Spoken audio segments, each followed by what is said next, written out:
city lights to the country blue, Woody and Lew got the sports for you.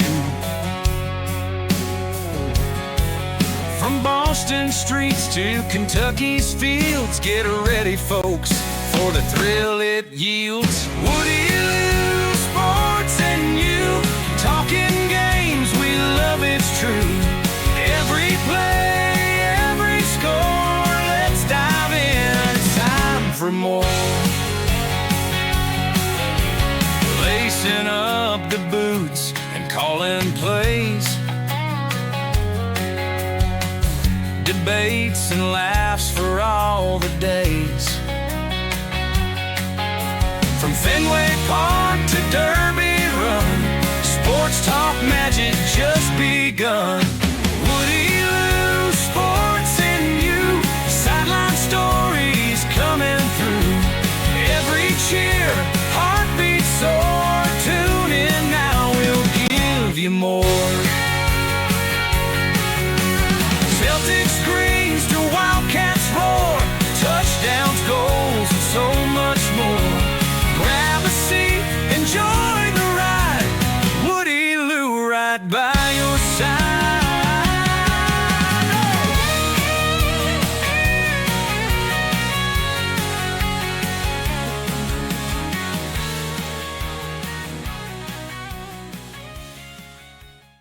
The views expressed by the hosts are their own and do not necessarily reflect the official policy or position of the Department of Defense, the U.S. government, or any of its agencies. The information provided is for general informational purposes only and does not constitute legal advice. No attorney-client relationship is formed by providing this information, and nothing herein should be relied upon as legal counsel. For legal advice specific to your situation, please consult a qualified attorney. Braxton, April 5th, episode 35, Woody Lew, Sports and You, Easter Extravaganza. Happy Easter to you and yours. Happy Easter. He is risen. He is risen. risen. I'm so happy we're back. I said it, last week we were non-committal on a show this week, and you texted me yesterday and said that you'd be good to go tonight if I was. And I said, us going, we've gone head to head against Sunday Night Football and Monday Night Football. We haven't got twice. So of course, why wouldn't we go head to head with the resurrection of Jesus? We'll just we'll play any away game we can. Yeah, he's risen. I think we're in the clear. He is risen. Good Friday, Easter Vigil Saturday, and Easter Mass and festivities today. Yeah, you can't beat it. It's the best. I think it's the best time of the year. Best time for reflection, remembrance, and recommitment if you found yourself straying and want to come closer. So awesome time of the year.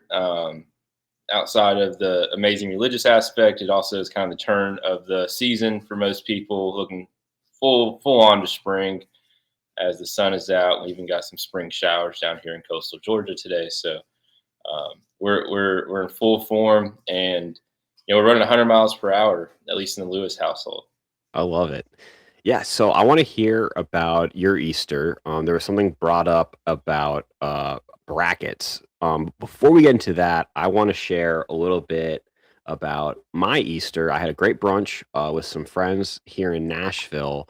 I have a question for you because I got absolutely ridiculed for this.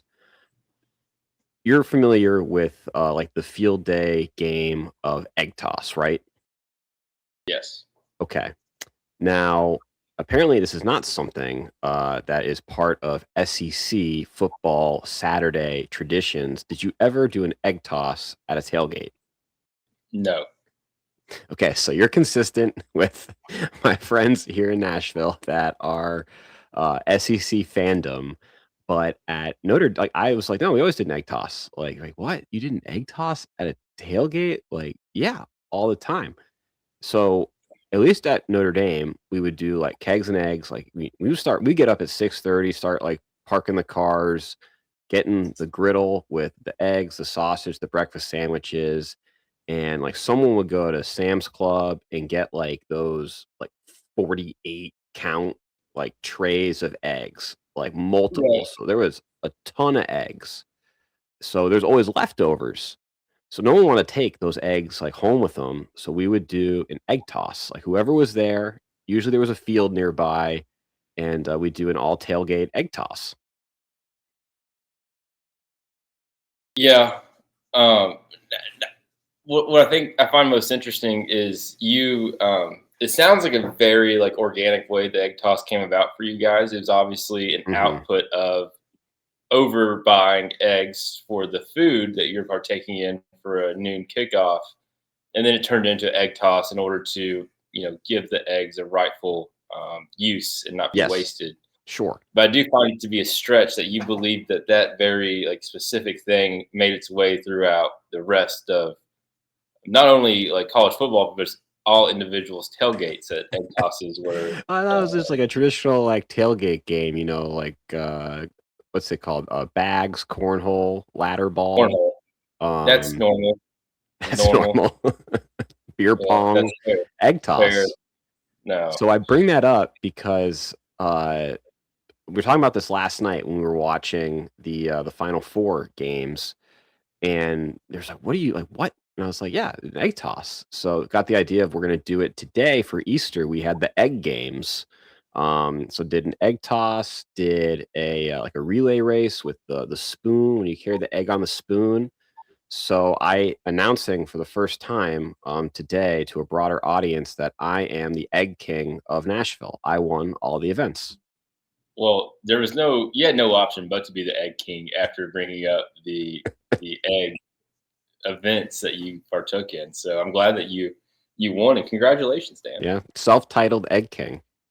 It reminds me of in college, we had a buddy who was from Vermont, and we were in Charleston, South Carolina. We went to a friend's house where we were drinking Natty Light and beers like that. And he very confidently and very curiously stated to the persons whose house we were at, "Do you have any Canadian beer?" And the way he said it was as if like we were the ones who were crazy for not For maintaining. not having, yeah, your Molson, Labatt Blue, like those are good We're not, beers. we're not having like Moosehead Lager on tap in the kitchen in Charleston.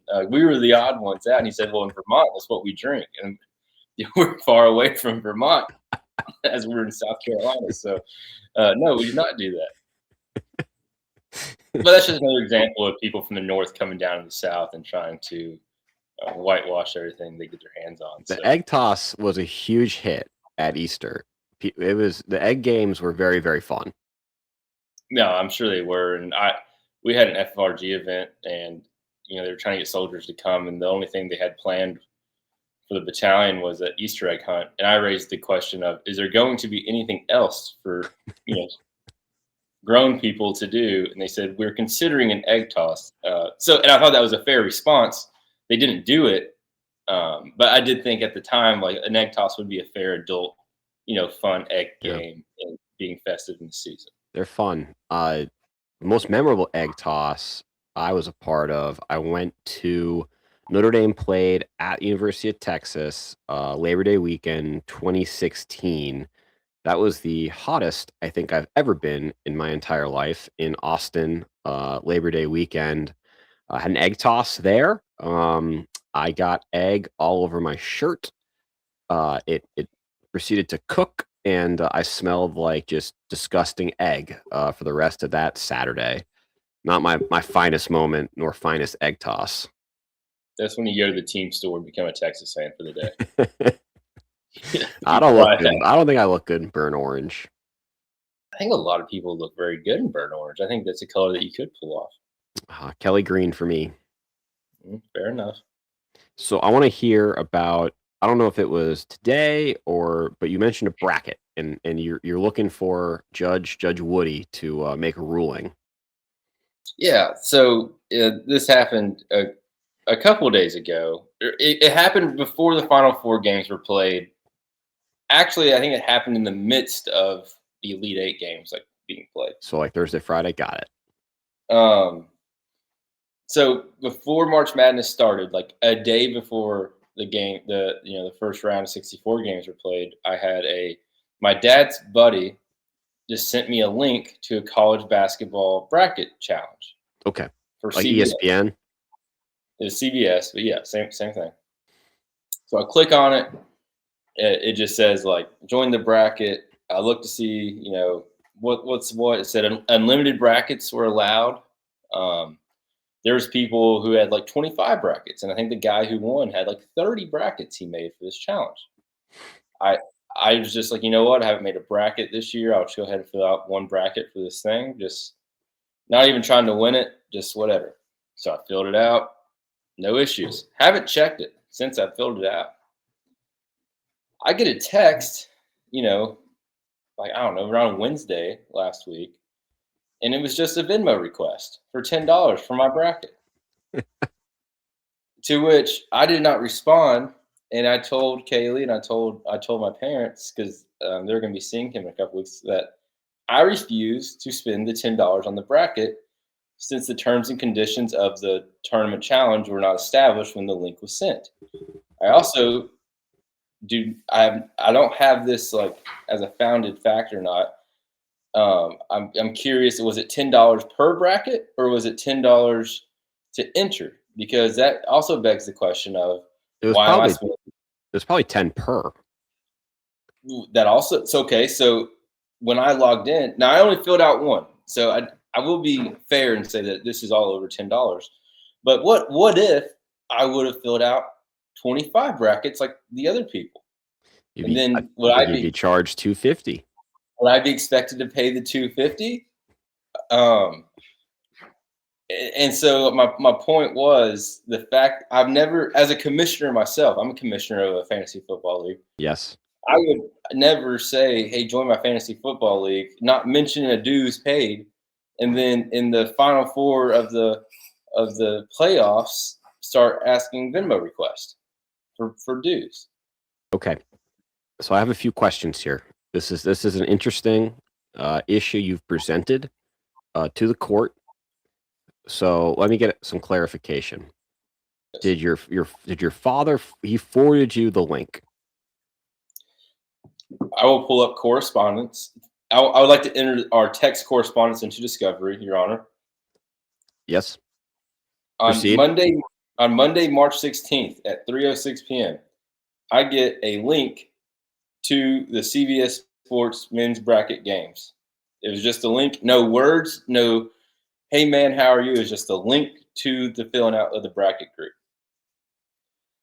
The next text I receive is on Wednesday of last week at 12:33, and it's a screenshot of a Venmo QR code, and the text reads $10 bracket. All right, say that one more time. I receive a text on Monday, March 16th at 3 o'clock in the afternoon. Yes. And the text is just a link to click on to join the bracket group. Okay. And who sent you that? My dad's friend, the owner of the league. Oh, so you went direct. Okay. So the owner of the league sent me the link. I didn't ask for it. He sent me the link. I click on the link, put out the bracket. On the bracket thing on the website, it said unlimited brackets allowed. There was no notes about payment. The next text I received from him was this past Wednesday, and it's a screenshot of a Venmo QR code, and it just says $10 bracket. That's okay. it.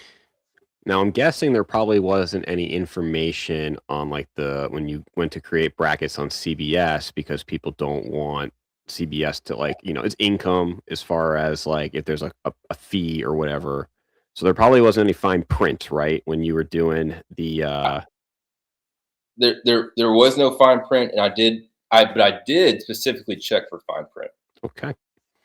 So where my head was going was that this was a message communicated through your father, and he might have had the full details and did not communicate to you. And what I would say in that case is that you could implead him to cover your damages. So the Mad Hatter would be on the hook for omitting to tell you the full terms of entrance into this contest.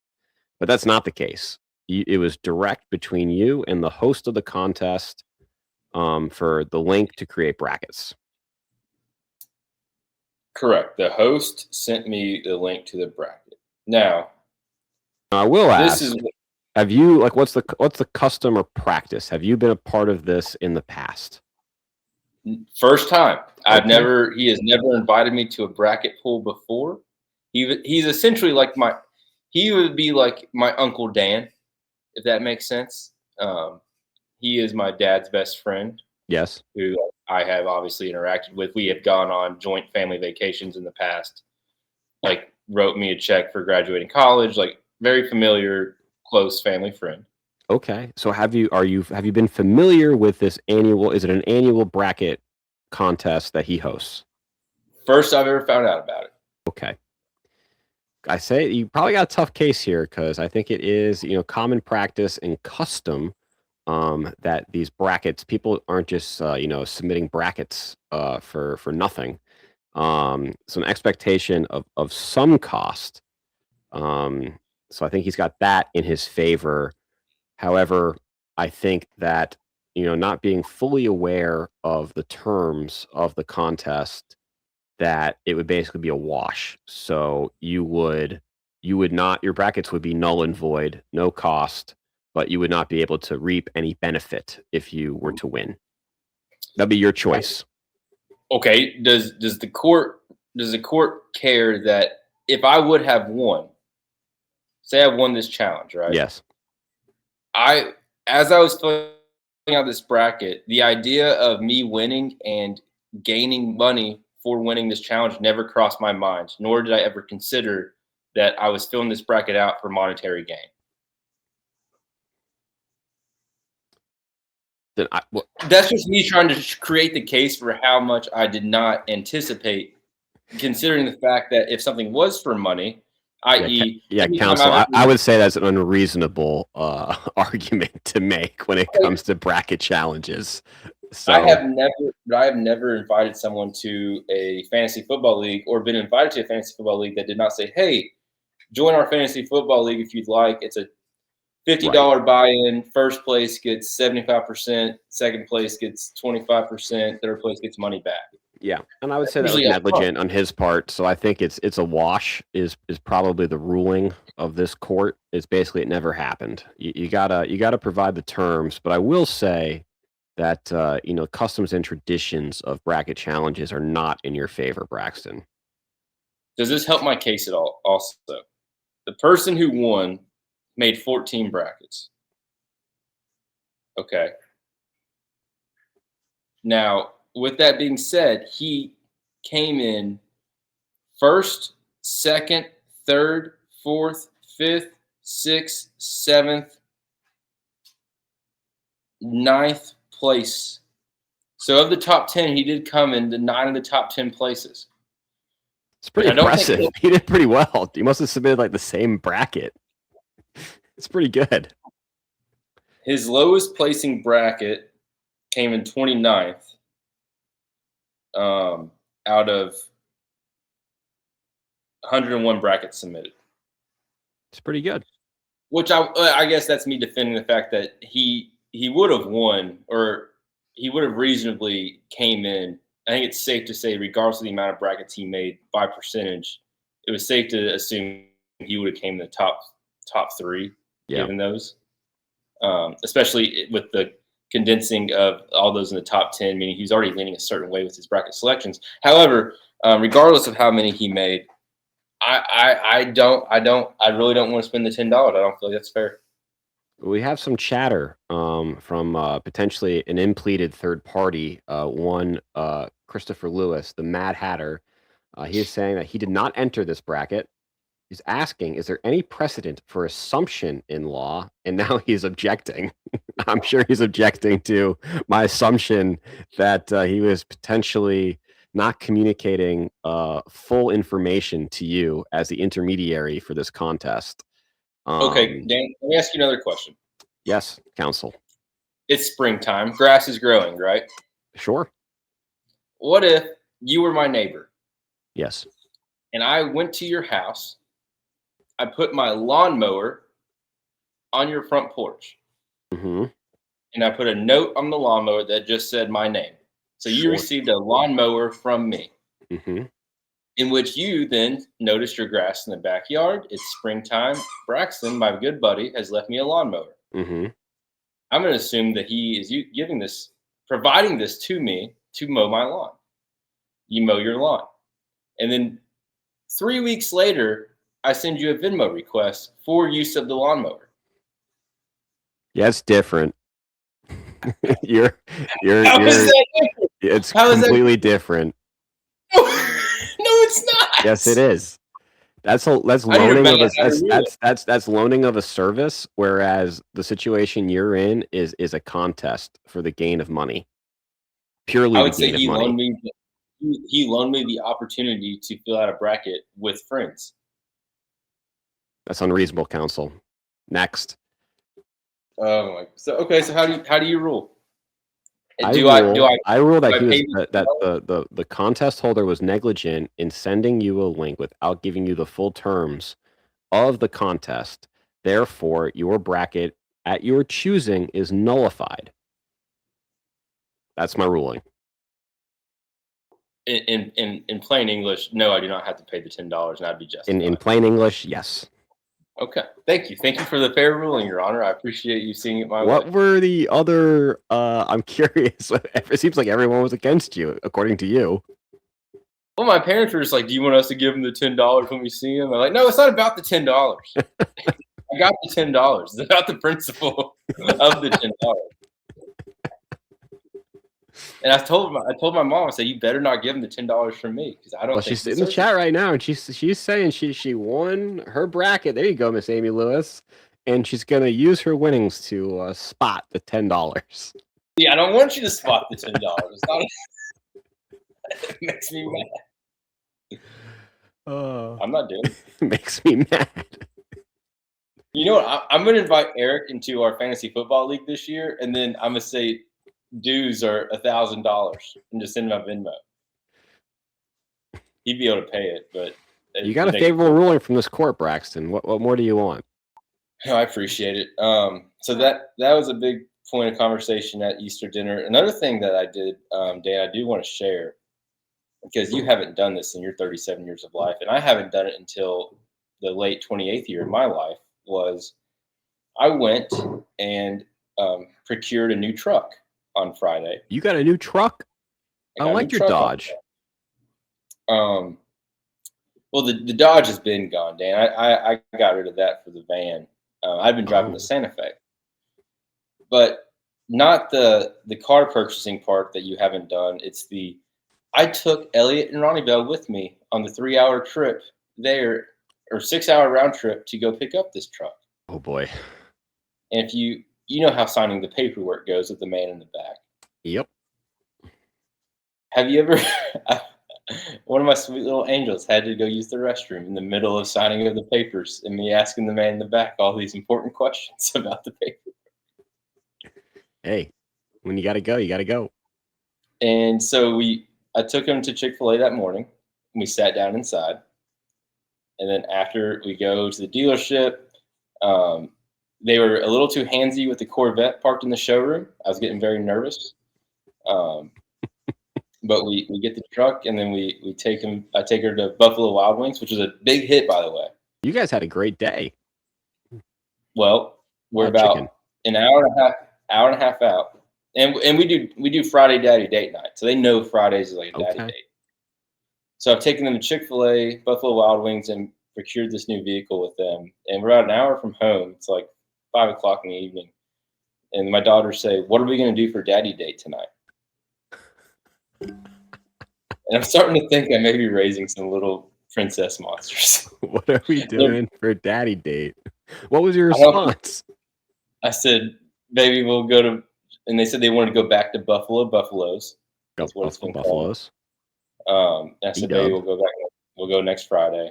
And I bought myself some time, but I have a bad feeling their boyfriends are going to have difficulty maintaining this unrealistic standard that I've set very young in their age. Well, you said that they were like already looking at a Corvette at the dealership. So yes, I think that their boyfriends are gonna hopefully they're not just randomly entering bracket challenges, not knowing to have to pay $10.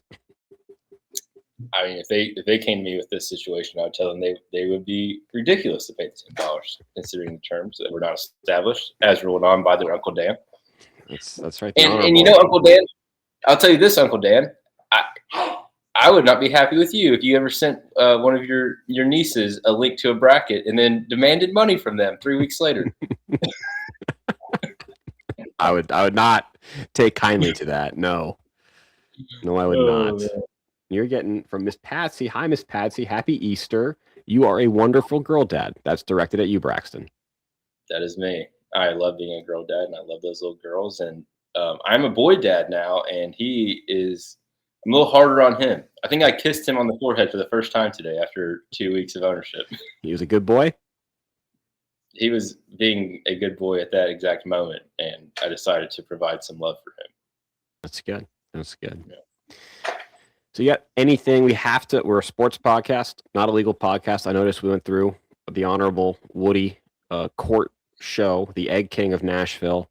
We have to talk at least briefly the men's national basketball championship game, Final Four. I'm repping. Uh-oh. Can you hear me? You. Oh, yeah. I don't know what just happened there. My audio went out. But repping UConn Huskies, my dad's alma mater, Dan Hurley. Don't like him, but go UConn. Yeah, UConn, Michigan national championship. That's right. I couldn't think of two schools I want to win less, and if UConn wins, that'll be their 7th since 1999. Is it 6th or 7th? 7th. It's their 7th. So 99, 2004, 2011, 2014, and then 23 and 20. Yeah, it'll be their 7th. It'll be their 7th. They've only been to 8 Final Fours, and they've counting now, they've been to 8 Final Fours. They've won 6, so they might go 7 for 8, which is just a crazy stat, and that would put them above the likes of Duke and North Carolina, and Kansas. How many does Kentucky have? 8. So they are grossly knocking on the door, and I would argue they're in a much better position in the next 5 years of surpassing us. So it makes me. Dang, Hurley's gonna have. Never lost a championship game. Yeah, it's not. There's the first time, and then we got Michigan, which I can't think of a more insufferable fan base than Michigan. That's right. I agree. I know people who are Michigan fans for football, Kentucky for basketball, people who are just Michigan men like Dave Portnoy. It's just they're insufferable. And now and the school does it to themselves, right? Like they had the Sharon Moore stuff happen, and now if you kept up with their off-season hirings on Instagram, they're hiring attractive females for top-notch spots of which were previously held by men, and it's almost like they're doing it. It's like they're pranking themselves, but it's just the irony. It's just the way they handle stuff at Michigan. I'm out on it, and I despise Ohio State, but I think I might be a Ohio State lean when it comes to that rivalry, just because of my disdain for Michigan. Yeah, I don't really like either of those teams because of just how they've embarrassed Notre Dame in the recent past in football. One thing I did watch, I think it was the Elite 8 game. It was the Fab 5 alt view. So you know how there's the Manning cast for Monday Night Football? They had a Fab 5 view, which was kind of crazy. It was the Brady Bunch with 6 people around the screen. And I think they've jumped the shark, the Fab 5. I can't stand Jalen Rose. I think Chris Webber's pretty annoying. The 2 other guys that aren't Juwan Howard, I can't even remember their names. They didn't really say much just because, Jalen Rose wouldn't shut up. So I'm out on Michigan. Yeah. I mean, it's going to be a national championship that I do not watch a single second of. My mom asked yesterday what time the game came on, to which I told her 7-10 because at the time the Braves and Diamondbacks game, and she definitely meant basketball. But that's where we're at. Do you want to make a prediction?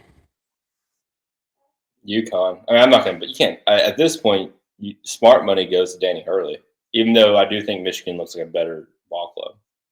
Yeah, I think UConn's gonna pull one out again. I think it's gonna be a close game. I think it's gonna be like a fun finish, kind of like their upset over Duke in the Elite Eight.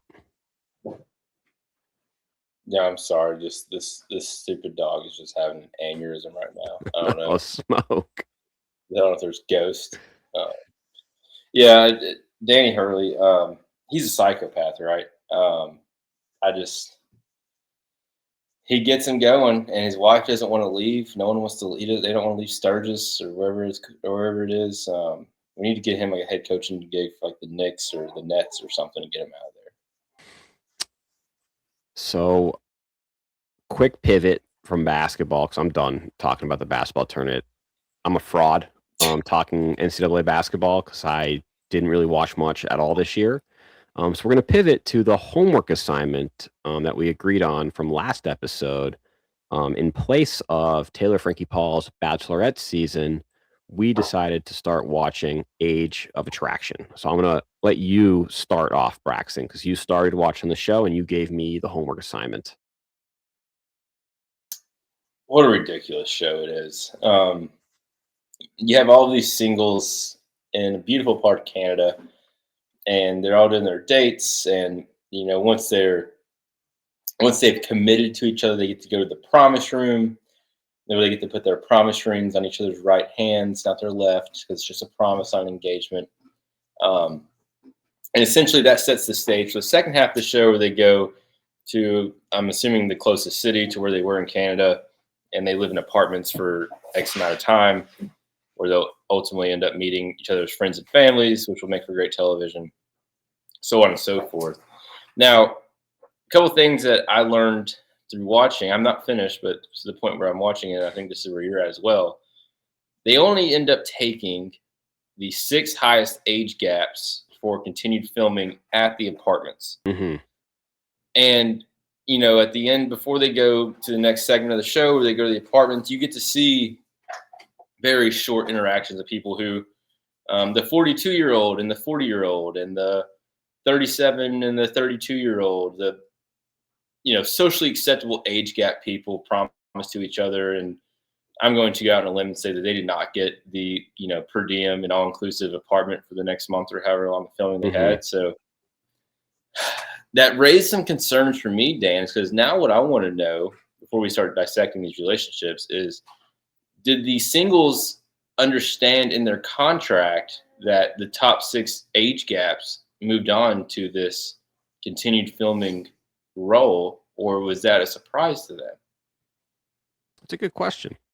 Because I think if they knew that this top 6 age gaps would have the opportunity to continue filming and really just continue on with the show, that might have influenced some early commitments and love commitments based on common sense understanding that this person is substantially older than I am. Yeah, that's a good point. It sounds like, at least like from the show and like the production, like the edit and the cut, it seemed like they weren't like blindsided when they all came in at the beginning, and it was like that speed dating. Like they knew that it was going to be like an age blind experience. So, I mean, I don't think the show had to like, they probably, in those contracts, tell them explicitly that we're only going to follow like, X amount of people. And it's if you have like an age gap type thing. But interesting, because you find, if they did know the people that are chasing clout and views and follows versus people that were there, to use a cliche term from the Bachelor universe, the right reasons. Yeah. And what are the right reasons when you decide to go to the casting call for these things and then show up and it's pretty cynical there, Braxton. You don't think love can be found on a reality TV show? I think if we broke down the full statistics on what love has been found on these TV shows that have lasted, it's a much smaller population than those who have attended these shows. I think you're probably right. If I were to give a note to the production team of Age of Attraction, they got to change the Promise Room, like that branding, like that didn't work for me. It was weird. It was weird. You don't like? No, the Well, promise. let's Well, be- I like the premise of like, it's like, hey, we want to find out each other's ages, and it's like if we do that, we're either together or like we're done. Like I didn't understand that either. Like, and this is the spoilers warning, spoilers if you haven't watched it. But I remember the couple West and Jolie decided they did the Promise Room, and then they decided not to like leave the Promise Room. So was he just like they? In my opinion, they should just be done. Like you're out. Like you're not going back into the dating pool. Like because you know each other's ages. Like it's get out of here. Yeah, and that's a question I've had. I spoke to my parents about it. Did they go back to the pool? And here's the thing I'd said. I think this is what I told my mom was, in my opinion. So Tyler and Beatrice, or the woman that he gets with in the very first episode, the 27 and 54-year-old. Her name's not Beatrice. I just used the stereotypical older name. They obviously they promise in the first episode, but you see them in future episodes still in the resort. To which I've kind of surmised in my mind that the Promise Room scenes, I believe, were all filmed in like a same 48-hour period, like the last 2 days of filming at that location. Because, and again, just from a common sense standpoint, if I know that I'm at this resort for 7 days, what if I find my person on day one? What do I really gain by leaving this awesome resort 6 days early? It would make more sense just to say, hey, like, you want to promise? And like, yeah, I want to promise. Like, all right, let's enjoy this vacation until promise day or whatever. It's a good point, and I bet you're probably right because I was having the breakout stars of this, like John and Teresa. It made it seem like they were there for like a cup of coffee and then went to the Promise Room together. Right. That's why I think, they had this resort booked out, and then like there was probably time slots for like, all right, John, if this is when you want to go, like this is when you got to go, big boy. And because you're right, like there's no incentive. Hold on, we're gonna have a special guest right here for one moment. Okay. Oh, Smoke making his first appearance on Woody Lew Sports and You. He loves you so much. All the licks. Got peanut butter on you? Hold on, I gotta get him down here. He's clinging onto the chair. All right, mommy's gone. Sorry about that. That's not gonna be a good listen for the Spotify viewers. I don't know what I was saying. We're talking Age of Attraction, and John and Teresa. Yeah, so I think the Promise Room had to be an end of filming at the resort type thing. The only thing that makes sense. And I'm kind of scattered here, but you brought up West and what was her name? Jolene? Correct. Jolene. She agreed to go with him to the Promise Room, and I found it odd that her sole reason for not being with him was because of the age gap. Yes. Which, again, I feel like it's a big part of the show and why they were there. And if you're going to – and she said his maturity, but I didn't think he was necessarily immature for a 30-year-old man. No, I didn't think he was immature. He was, I would say, very flirty and, I think, probably physical touch was his love language. I thought he was just a calm, collected kid. He was confident. Bordering on cocky. Good-looking dude. I didn't get the cocky, Dan. I thought maybe the world just moved a little slower for West. Okay. But this is not my dodo of the week, but it definitely could be. I love it. We're foreshadowing dodos. what was her name? Yanessa or Juliet. Or what did she do? She chose the attorney. Yanessa. Vanessa. Vanell. Her name's Vanell. Vanell. Gotcha. Vanell. Yes, the 33-year age gap. With the 33-year-old with the 60-year-old. Correct. And Yanell was like, I thought this guy was 40. And I've never seen a man more clearly over the age of 55 in my life. I don't know about over 55, but he was late 40s. Daniel, there was never a moment where I was like, that guy has a 4 in front of his age.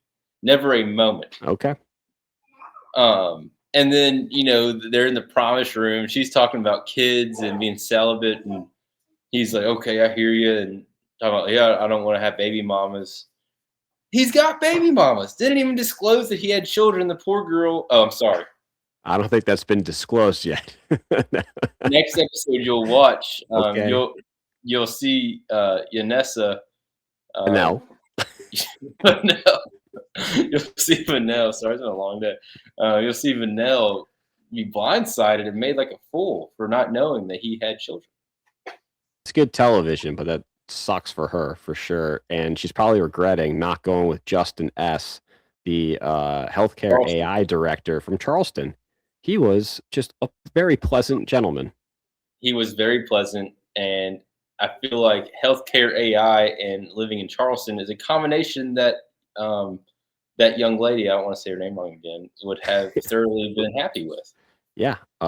He was 44, so that would have been a 17-year age gap. Not crazy. Is she 20? Oh, she's 27. 27.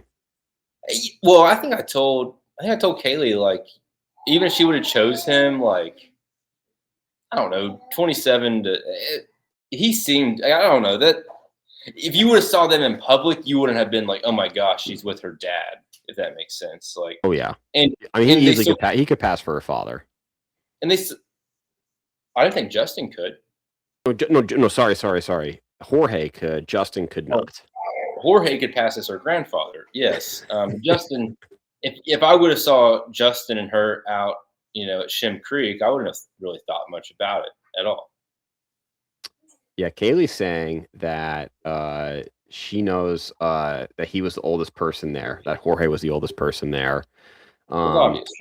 I see you, Trooper Mac. We're gonna get back to your comments. I appreciate you being here, episode 35, live.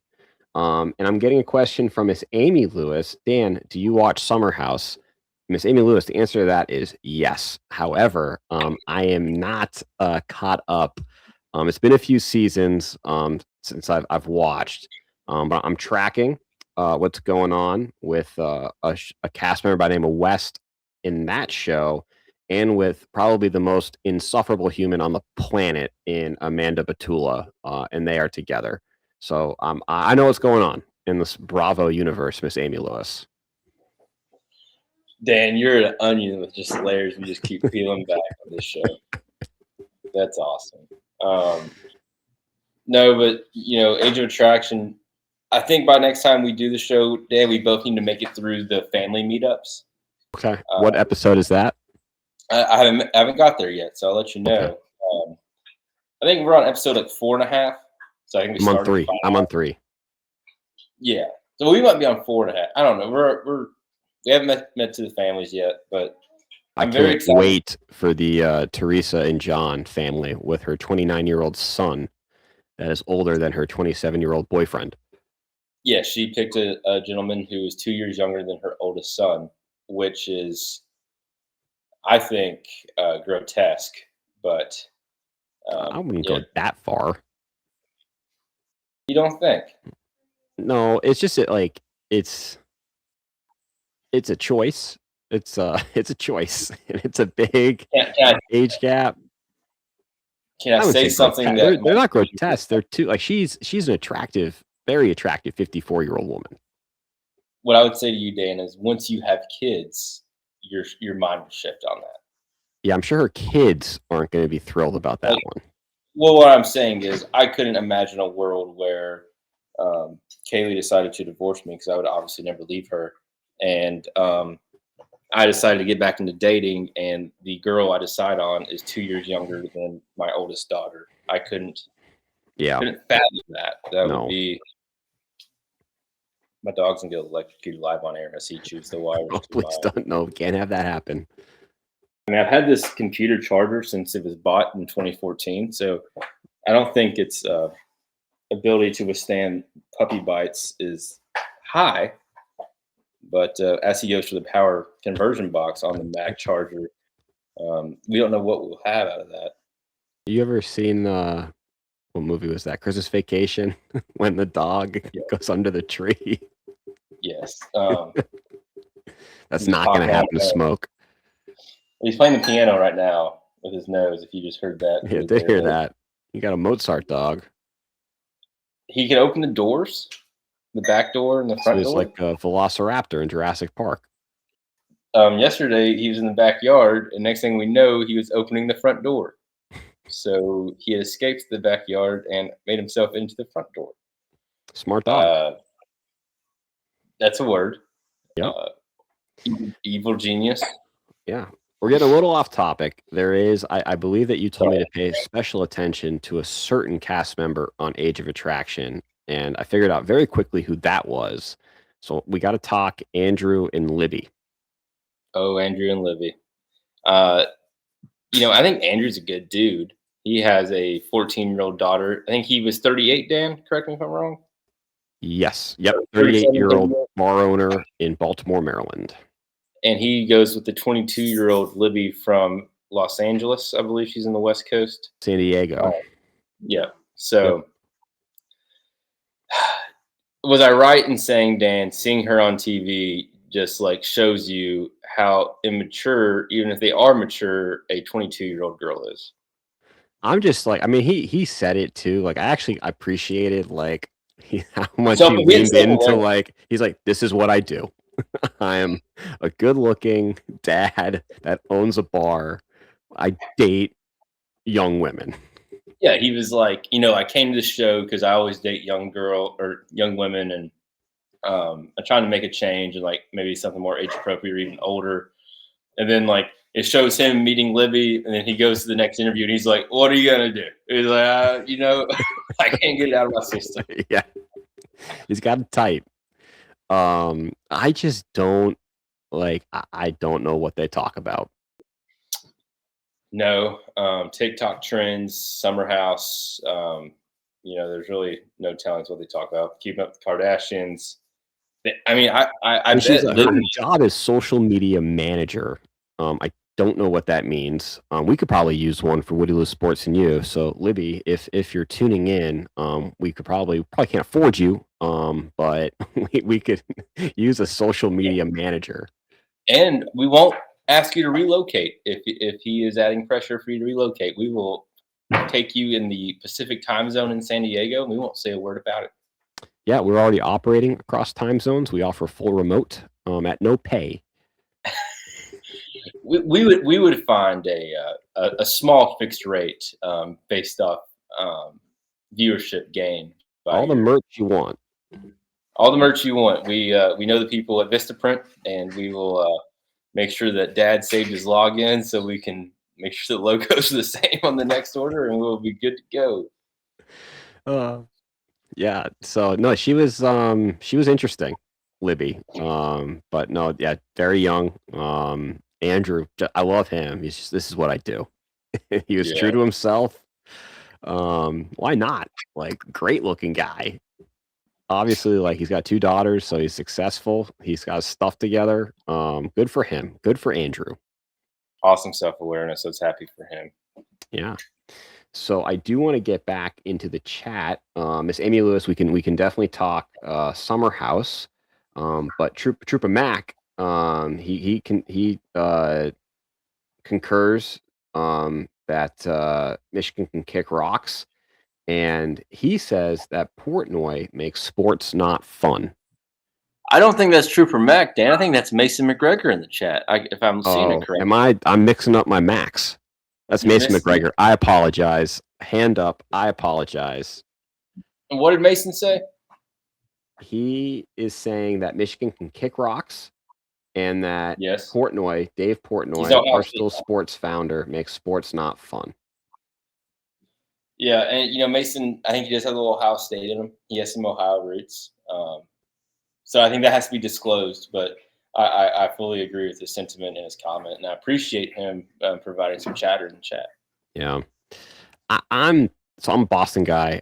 Like I grew up with when Barstool. I remember getting it paper, like a paper printout at the T station at Alewife. So I would say I'm a Dave Portnoy stan. I think some of the stuff the morning show is pretty insufferable. I don't like Barstool Morning or Wake Up Barstool, whatever that's called. But I did love the Internet Invitational. I thought that was fantastic, and they've released some like individual matches from that on their YouTube channel. And the other day, I watched the matchup between it was John Gruden and Brad Dahlke, Oh yes. the ultimate winner, and it was so funny. And Gruden just needling Portnoy. He's like, "You got me going up against a guy that played in the Masters. Like, what the hell, Dave?" Yeah, so Gruden's funny. great. And YouTube Golf had a pretty big bump. Had a pretty big bump this week. LeBron James was on the Bob Does Sports YouTube channel, and they played a round of golf with LeBron James. I gotta And watch that. I How don't is want to say LeBron at golf? I don't.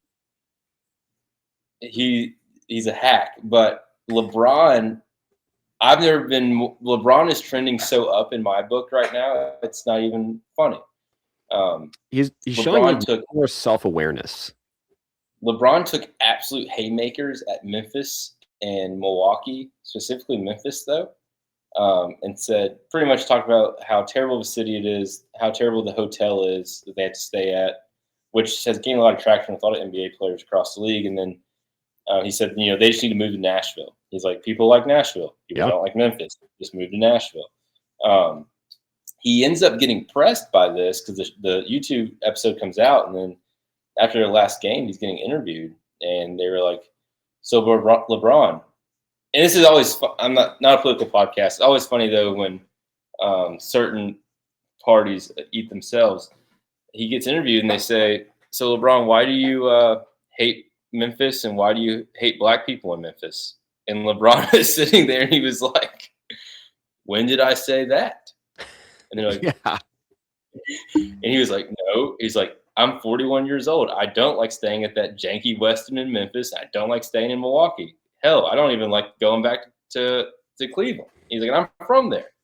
He was like, "What are we talking about?" He's like, "That doesn't mean I hate the people of Memphis or I hate the people of Milwaukee. I'm not attacking the people. I'm talking. Don't like the Holiday Inn." Yeah, I don't like dead rats in my hotel. It's pretty much what he's saying, and it was just funny. And you're right. Like he's getting old. He was saying some funny one-liners. He's like, I go to sleep active every night and I wake up probable. I loved that as someone going through ACL rehab. You just don't know what you're going to get in this age. And so LeBron's trending super up for me after his appearance on Bob Does Sports. I gotta watch that. That'll be in my homework as well. I'm excited. You turned me on to Bob Does Sports. I was not a fan initially. But I think it was a combination of you being such a fan, and then they were good during the Internet Invitational. Well, yeah, and I think what was kind of surprising, LeBron is LeBron. Well, regardless of your stance on LeBron versus Michael, like LeBron is LeBron. Yeah, that can't be overstated enough. Like this is LeBron James, and to see him, he completely let his hair down.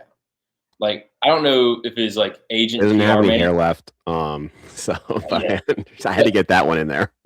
Like his agent or PR manager were probably just like so upset, but he was just talking. Like it was, there could have been no. As a man who's had cameras on him since he was 16, like I'm sure cameras obviously don't bother him, but he was just talking shop with the boys, and it was pretty refreshing to see. Yeah, I'm excited. So speaking of golf, what a great segue into the Masters. So it's Masters week, Braxton. Definitely, like for me, a true sign that spring is here. First major of the year on the whole week. I mean, it's so much fun in Augusta. I mean, the biggest storyline was obviously Rory finally, conquering the beast that was Augusta for him, a house of horrors, completing the career Grand Slam last year. What are you looking forward to this year at Augusta?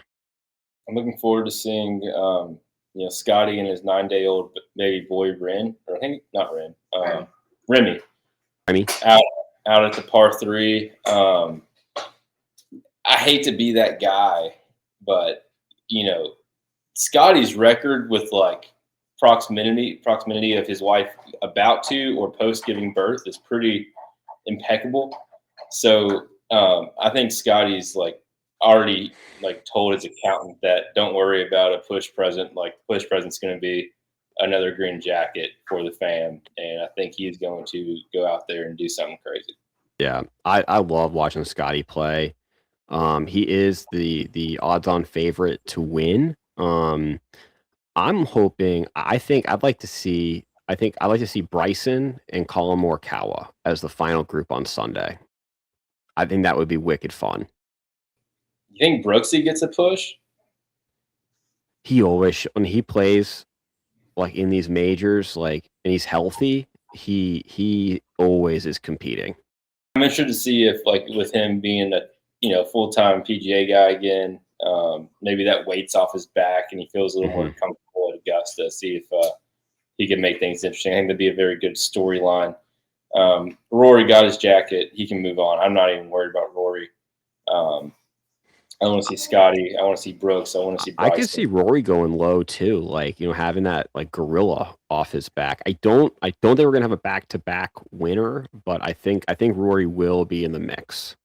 Tiger's not going to win it. Nope. He won't be playing in it. No. Do we have betting odds on what country he's going to for his rehab? I can pull those up right now. I think a lot of people were thinking Saudi Arabia, but I think that might not be the destination it once was, given the current. No, I'd say he's probably not going to the Middle East unless he's bringing his own private army, which he could afford. Well, he also the guy who controls the army, as he was on the phone with the president during his investigation with the law enforcement. That's right. Let's see. So he's definitely going at. I mean, I know the court lifted whatever restriction there was on traveling out of the country for rehab. So we're confident he's going to go out of the country. Yes. Okay. So producer ChatGPT isn't giving me those odds. I'm sure there's like a Kalshi thing. Let's see. Odds of where Tiger Woods is going to rehab. I hope he gets healthy, and I hope he gets better. I think, maybe the most sobering thing for him will be watching that. I mean, he has already some crazy body cam, dash cam footage out there from previous arrests, but maybe this one will be the most eye-opening to him, as you could see through the progression of the video, him like the situation sort of like coming down on him. A little more clarity. Yeah, I don't know how accurate this is, but Zurich, Switzerland is the odds-on favorite. Been there, nice place. I also want to talk about one of the coolest traditions in sports, the Champions Dinner at Augusta. Did you see Rory's the meal? I did, and I thought it got a lot of hate. I don't think it was warranted. I don't think it was warranted at all. This sounds absolutely delicious. Like the appetizers, we got peach and ricotta flatbread, pass. Rock shrimp tempura, that's a big go. Bacon wrapped dates. They were bacon wrapped scallops. I'd be more inclined, but bacon wrapped dates sound pretty good. Grilled elk sliders. Those sound delicious. All the way on those. Yeah. That seems like a big part of like the Irish flair. First course, yellowfin tuna carpaccio. That sounds fantastic. I'm in on that. And you get a choice of Wagyu filet mignon or seared salmon. I would try to get both if I was there. A little surf and turf. And then dessert, sticky toffee pudding. That also sounds great. Yeah, I saw a lot of people on Twitter kind of hating on it. I thought it sounded like a phenomenal meal that I wanted every part of. Yeah. Now, What would maybe we'll do this next episode of what our our champions dinner what would our be. champions dinner would be. I want to think about that. Okay, I like that. That's a good segment. Okay, that's good. Okay, so we got homework, age of attraction, and our champions dinner. Easy. Easy. Okay. Let's see. What else do we have on the ticker for Close this? out with Dodo. Oh, the dodo. That's right. Dodo bird of the week.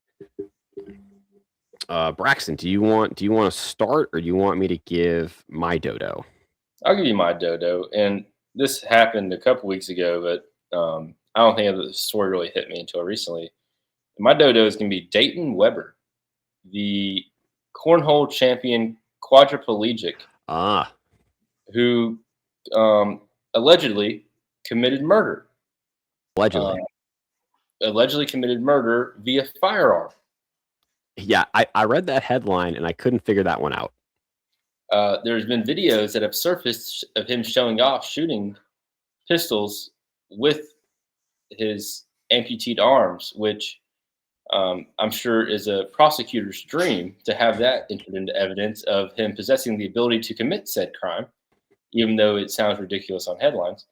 There's also been videos of him having irate screaming matches with his former girlfriend, and not good for Dayton. And it goes to show that no matter your circumstances, no matter the successes you have, you're always just one decision away from throwing all the good away and painting yourself in a very negative light. So, Dayton, I'm praying for you, and I hope that you find your way. But right now, things are not looking good in his connection to the murder of Bradrick Wells.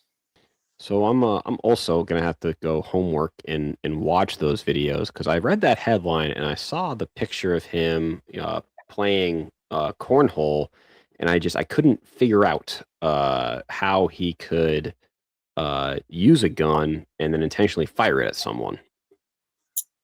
Yeah. It just the way he throw the cornhole bag, Mm-hmm. same idea, just pistol, and he would, I feel like you need like some fine motor. Like, it's one thing throwing a bag versus like the fine motor skill of like a trigger pull. How many Right. pounds? How many pounds do you think that trigger pull was? I mean, it can be modded. Yeah. They're not heavy these days, and you know, I don't want to go too much more into it, but so that's my dodo of the week. But I want to be clear, because we're not a negative podcast. LeBron James is trending so Yes. far up on my stocks right now that he's my who's back of the week is definitely LeBron James. That's good. That's a good one. My dodo, and this might be the start of a long reign as Woody's dodo bird of the week, and it is Red Sox president of baseball operations, one Craig Breslow, super nerd, former pitcher. The Red Sox stink. They stink. They're 2-9. Just can't put the ball in play. And hand up, I get excited every year, and I definitely got overexcited by the performance of some of the quote unquote Red Sox stars in the World Baseball Classic, Jaron Duran, Luis Abreu, Roman Anthony. But it's the not having that like bat that it was Bregman last season, Rafael Devers, who they got nothing for in that trade last season. We could really use that, and I'm forgetting the production that comes with a marquee power hitting bat, preferably a righty, giving Fenway Park's dimensions. And I'm listening a lot to the Baseball Hour, local radio show. Oh, Gigi makes an appearance. She also thinks that Craig Breslow is a dodo. I know that. I'm hearing these things about like Caleb Durbin, who they got from Milwaukee in a trade. Apparently, the plan was they saw something in him where if they could use so Red Sox own Driveline. If they could use Driveline to increase his bat speed, they could get him to go from whatever, like a 14 home runs a year to like 25 plus home runs a year. So that confident in their ability to transform players. And they did the same thing with Connolly early. They said they saw in him that they could increase his velocity and that would lower his ERA whip by whatever models they're running. And I think it's good, using data and predictive analytics, but like it's the Red Sox. Like, why can't we just purchase known talent at market or above market rate? What if I told you I have a right-handed third baseman and right fielder that I would trade you right now for anything? Gigi finds that funny. I have an Austin Riley and a Ronald Acuna Jr., of which I would trade you whatever you wanted for. The Braves lost 2 in a row for the first time all season, dropping 2 in a row to Diamondbacks, splitting the series at 2-2. Riley got benched today, and he's hitting a $140. And Acuna, who is hitting a staggering 170, he got pulled from right field and was DH today. And he is the worst leadoff batter in baseball. And I was encouraged. Like I was like, okay, they won the opener, Cincinnati, 3-0. I thought that was kind of going to be like the Red Sox this year. Like they brought in the stable of pitchers, and it's going to be low scoring games, small ball. Go on to lose the rest of the games against the Reds. Got swept by the Astros. Come back to Fenway. They win in the home opener, and then they dropped the last 2 games of the series. I think they had at one point a 4-run lead this afternoon. Blew that. Yeah. Craig Breslow, he's probably been my dodo every single week this summer. I feel that. And you're right. It's hard to put into words. I know you appreciate it, but like the spring training, like the late February, March into like Memorial Day weekend, that kind of like initial stretch of baseball is like you're just most on fire for it. Not saying you don't watch games the whole season, but like that kind of like March to May, that's just when you're all in. Like, oh yeah, definitely all in before like the dog days of summer kind of come. And when your team, and it wasn't what last year before 2024, the Braves started 0-7. So yes, like, I remember that we were in Poland together. So look, I'm not dogging you or your Red Sox. Like it is the most frustrating thing, especially when you have this talent. And this is the problem, I'm getting into, and I know the Mad Hatters as well. Like, I just sit here and I'm like just dogging these guys' approaches at the plate. Mm-hmm. It's not the ability. I know they clearly have the ability, and I know this is really rich coming from the guy sitting on the couch making these comments to these people playing in the show. But I'm just like, what was your approach when you watched a 94-mile-per-hour sinker down the middle of the plate that you don't swing at, but then on a 2-1 count, we're swinging at a swerve in the other batter's box? What's your approach? What are you looking for?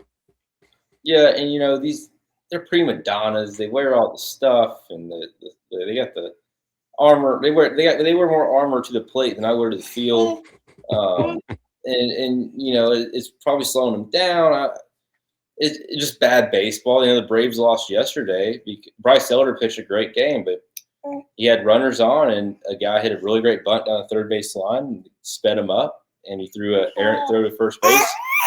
Where was Acuna? He wasn't backing up first base. So can't teach hustle. Yeah. You can teach approach, but that's just a lot of baseball IQ goes into that. And, raw talent typically gets these guys far, but baseball IQ keeps you in there longer than anything my opinion. He looked great. Speaking of hustle in baseball IQ, your buddy Brendan Donovan, I hope he's all right. He got taken out of the game. I want to say Saturday night. He was going to stretch out, running out I think it was an infield single, and kind of like lunged and did something weird to his ankle / his heel on first base and left the game. I haven't seen anything on that, so I might So, reach Woody and out. Lew Sports and You, Hope's friend of the program, Brendan Donovan, is all right. Hope his physical therapy assistants are better than mine, which I would trust they I can are. almost guarantee it is. I think at 100% certainty they will. I can almost guarantee that it is. Yes. So. Well, Braxton, on that note, I think it's a good time to wrap up tonight's show. Any final thoughts? No, I had a great show. I had a great Easter, Dan, with the family. Gigi, great pictures. I saw the pictures. Beautiful family. Beautiful Easter. Oh, the best. You got anything to say, Gigi? Yeah. Yep. Yeah. What a cutie. Well, Braxton, happy Easter. Thank you. And thank you to Woody Lew Sports and You, our award-winning listeners. Don't forget to download, like, subscribe, comment, share. Bye, Gigi. Everyone, have a great week.